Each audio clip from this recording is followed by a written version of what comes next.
Welcome.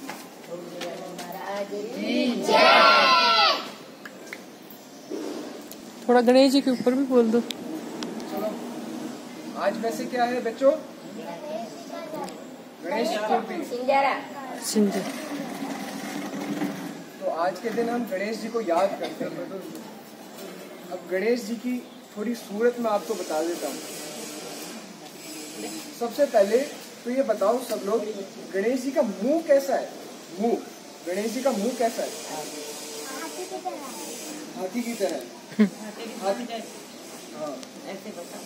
हाथी की सूंड जैसी। सूंड किसका प्रतीक होता है?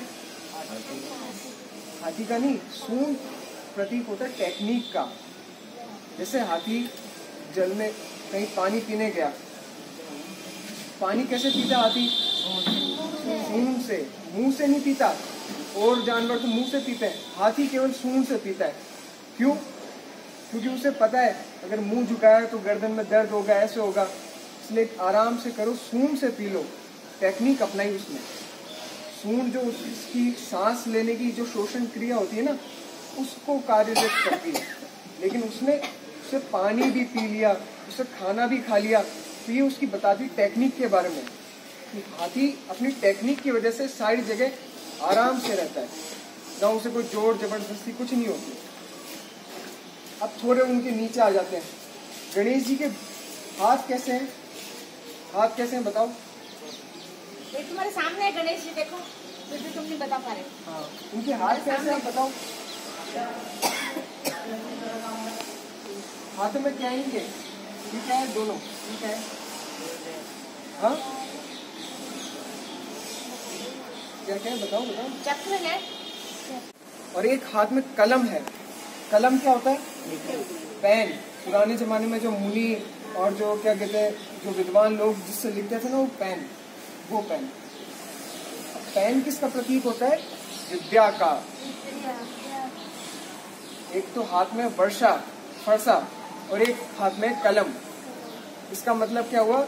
उनके पास विद्या भी है तो ताकत भी है। किसी से लड़ने की ताकत भी है तो विद्या भी है आराम से। अब उनके नीचे आ जाते हैं। उनका पेट कैसा है? आप बताओ, पेट कैसा है उनका? गोल। कैसा है? बड़ा सारा। कौन आ रही है उनके? वो किस चीज की निशानी होती है? जब बड़ा पेट होता है ना, तो वो चीज होती है समृद्धि। इंसान की समृद्धि कितनी है, वैभव, कितना धन दौलत, क्या क्या चीजें उसके पास, वो समृद्धि होती है। तो जिस इंसान के पास फरसा होता है, ताकत होती है और विद्या होती है, उस इंसान के पास समृद्धि होती है, आराम से आ जाती है समृद्धि। अब उनके थोड़ा थोड़ा और नीचे चलते जाते हैं। उनके पैरों में क्या है? पैरों में क्या है? ये किस चीज को वाहन बनाते हैं? किस चीज से चलते हैं? चूहा। अब आपको ये बात अचंभी लगी होगी कि इतना बड़ा विशालकाय आदमी और चूहे पे चलता है। ये कितनी हंसी की बात है। इतना बड़ा हाथी जैसी सूंड वाला इंसान, इतना बलिष्ठ, वो चूहे जैसे जानवर पे चलता है। नहीं, चूहा किस चीज का प्रतीक होता है? चूहा आपने देखा होगा, घर में भी जब चूहा आ जाता है तो क्या करता है? वो इधर से उधर डोलता रहता है, खाने की तलाश में इधर से उधर डोलता रहता है। उसे मिले चाहे कुछ नहीं, लेकिन वो डोलता रहता है, ऐसे ही डोलता रहता है फालतू में। चूहे का मतलब होता है इंद्रियां। आपकी जो इंद्रियां होती है ना, आंख, नाक, कान, खाना, मुंह, जीभ, ये सब इंद्रियां होती है। ये ऐसी वैसी डोलती रहती है, कहीं पे भी जाए डोलती रहती है, चाहे इनको कुछ ना मिले लेकिन फिर भी ये डोलती रहती है। तो इन इंद्रियों पे नियंत्रण किया किसने? गणेश जी ने। जिनके पास विद्या होती है और उनके पास ताकत होती है, वो अपनी इंद्रियों पे भी विजय करते हैं और समृद्धि को लेते हैं। समृद्धि आती है उनके पास आराम से। और उनकी पत्नियां कौन कौन है? उनके साथ साथ रहती है ना कौन? वो कौन कौन? रिद्धि सिद्धि। रिद्धि सिद्धि किसका क्या मतलब होता है इनका?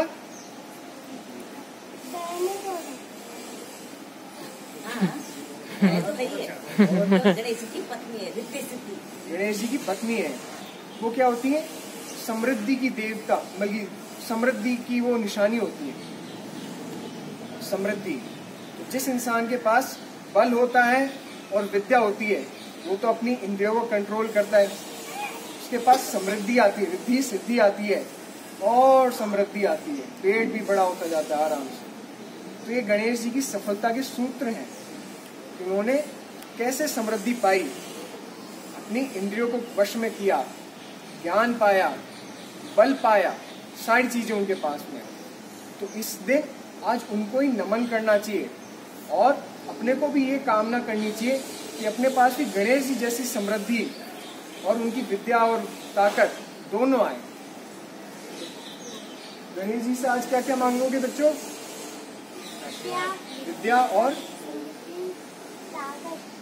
विद्या और ताकत मांगोगे। समृद्धि अपने आप आती है, अपने आप रिद्धि सिद्धि आ जाती है और आपके पास समृद्धि अपने आप आती है। तो ये 4 सूत्र मैंने आपको बताए। क्या क्या बताया बच्चों?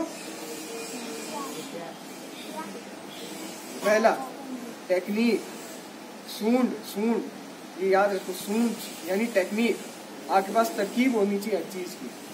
दूसरा